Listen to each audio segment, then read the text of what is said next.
Morning, everybody. Happy Friday. It is National Infertility Awareness Week, and we've been doing a great lineup all week. We've had Sunday, we started with Dr. Amy, the egg whisperer.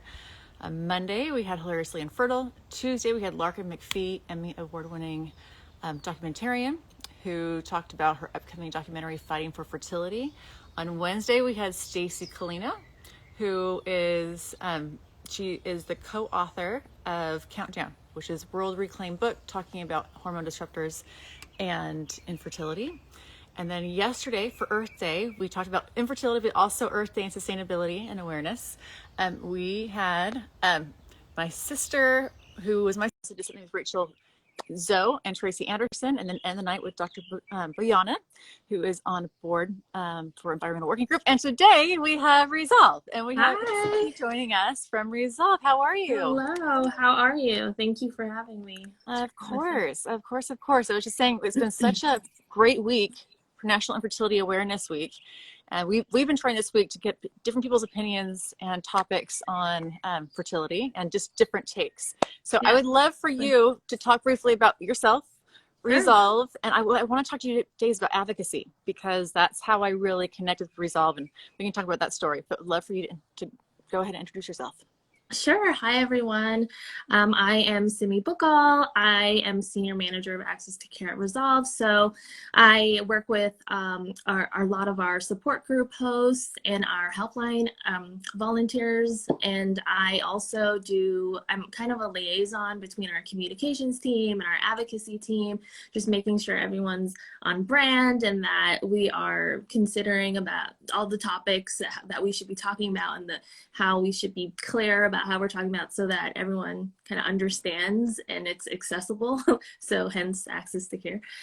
So personally, my connection to Resolve, I am in my 30s and I'm not on a family building journey and, I'm single. So I think, I'm on high alert just being in this space. And I grew up with a mother who actually is a nurse who has always been a nurse in some type of reproductive field. She started out in the labor and delivery, and then from a very young age, I believe around 9 or so, she was working in IVF clinics like all over the world. And I just really had the advantage of having that perspective of being a child of someone who is helping patients every day to become parents, hopefully.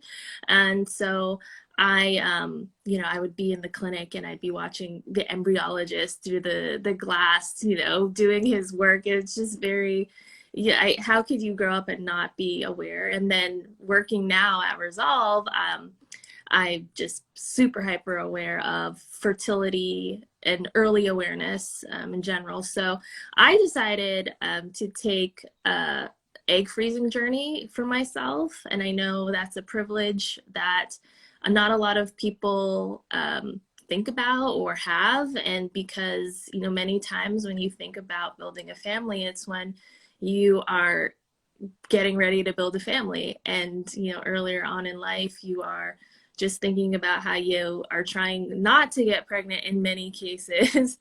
So You I go from took that. not trying to really trying. Right.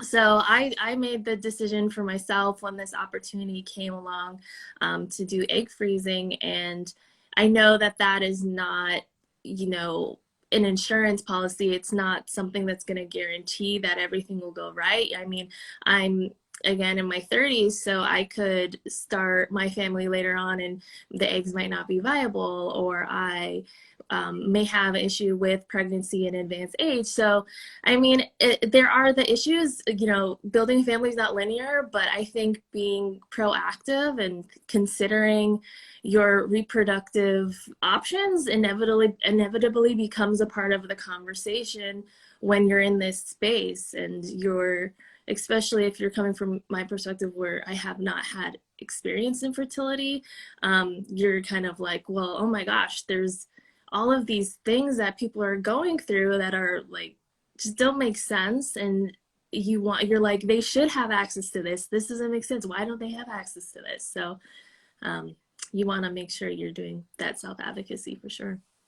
No, I think that's so relatable because I think everyone's getting married older now, or Yeah. waiting till they're older, and they Mm-hmm. don't realize that age is a big component, but also, Mm-hmm. our environment plays a big role Right. in our Right. fertility. And that was something that was shocking to me during all of my fertility rounds, and realizing that chemicals I was putting on my skin can enter Mm-hmm. my body and impact my fertility.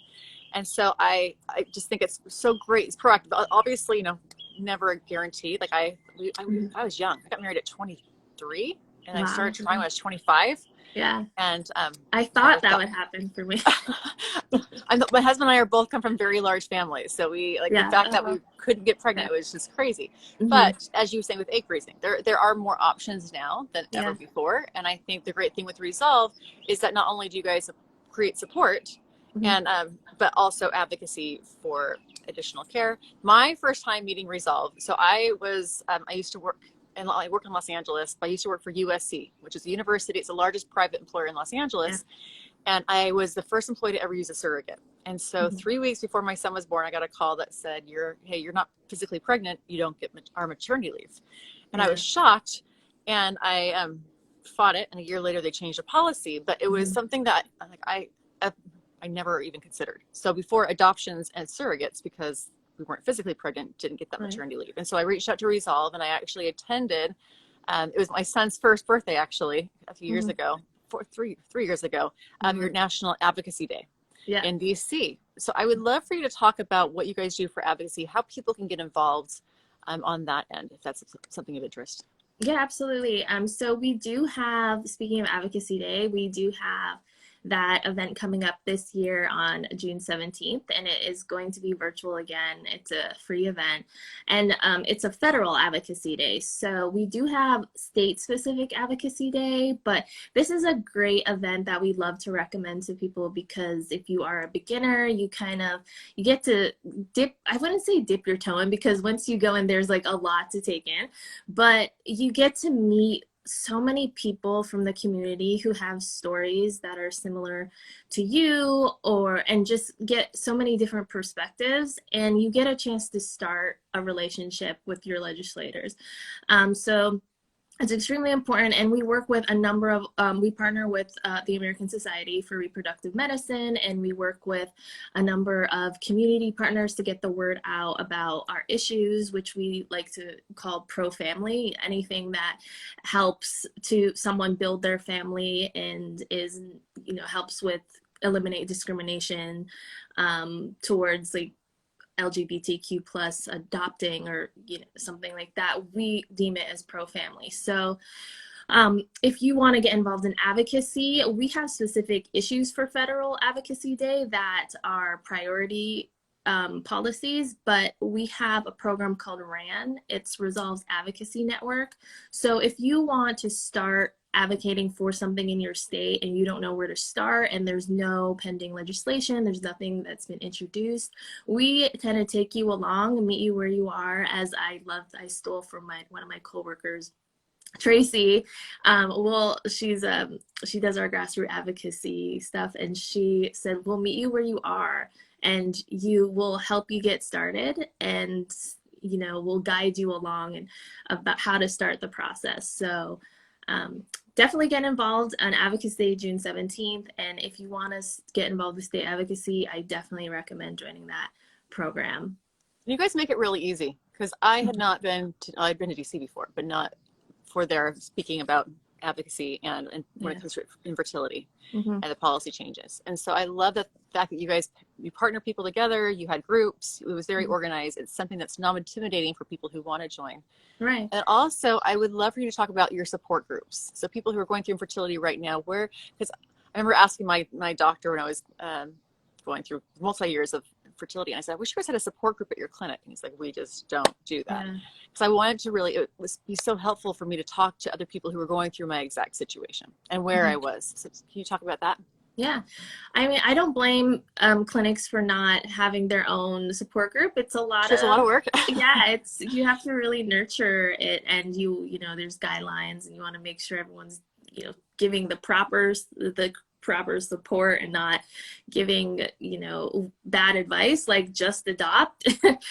So we have a robust support group program, and it's all over the country. We have volunteers who contact us who want to host groups locally. And we also started a national support groups because, when 2020 happened, a lot of local groups weren't able to continue. So it kind of helped balance out those lack of groups. So we have national groups that go over general infertility. We have a BIPOC, a Black, Indigenous, people of color focus group, and we're trying to start a men's focus group. So we also have a helpline, which I think it pairs well with our support groups, because if we don't have like a host who knows about a specific area like surrogacy, for example, we will direct them to a helpline volunteer who has had experience with surrogacy, who can speak on that topic. So that's one of the cool things I love about our support groups, is that specifically our peer-led ones, because we do have professional-led ones, that these are hosts who, they're not just trained mental health professionals who have no experience with family building and infertility. They're people, they're your peers, and they're coming, many times they need support as well. And they start a local group because they can't find anyone in their community who they can talk to. And this is a way to kind of filter out who's in my community that I can open up to. So we are always recruiting hosts to start groups. The more, the better. So if you're interested in starting a support group in your area, definitely contact us at info@resolve.org. No, that's so helpful. I think building community and talking, I'm now meeting other friends who are using surrogates, but when I had my sister and my sister-in-law be my surrogate, I didn't know anybody. And so just to find that and to have that community, because everyone has a different feelings, emotions, and it's really nice to talk to people about it versus just a therapist who may also not understand what you're feeling and going through. Exactly. And we have specific groups focused towards surrogacy because, there's different points of your journey where, if you're newly diagnosed, or you have surrogacy and you're joining a newly diagnosed support group, they're going to be talking about, it's just not the right fit. So we definitely have the option as well. And it's so important to be talking to people who get where you are at that point in your journey, because it's just the different phase. There's so many different emotions, like a kaleidoscope of emotions that come with this and with every step. So yeah, no, I really appreciate what you guys are doing. I love that you're getting the word out and spreading awareness. We are at Hugh and Grace offering a promotion for National Infertility Awareness Week. We learned about this topic of hormone disrupting chemicals through infertility, and so feel really tied to that. But if anybody wants to go to hughandgrace.com and put in the code NIAW for National Infertility Awareness Week, NAIW 15 gets 15% off through the rest of the week. And I just, Cindy, really appreciate you joining us. You're working for such a great cause, something that's very, very personal to me. It's impacted our immediate family. It's impacted our entire extended family on both sides. And just to see that people are dedicating their lives and helping to help other people have families, it's very touching and very something I admire. So thank you for all your work. Thank you so much. I love what I do, and I love to hear and talk with people like you. And it's truly an honor to be able to do this every day and know that I'm actually making impacts in people's lives in small and big ways. So I appreciate it as well. And thank you so much for having me. You're welcome. Well, best of luck, and we'll be in contact. Absolutely. Talk to you soon. Have a great day. Bye, everyone. You too. Bye.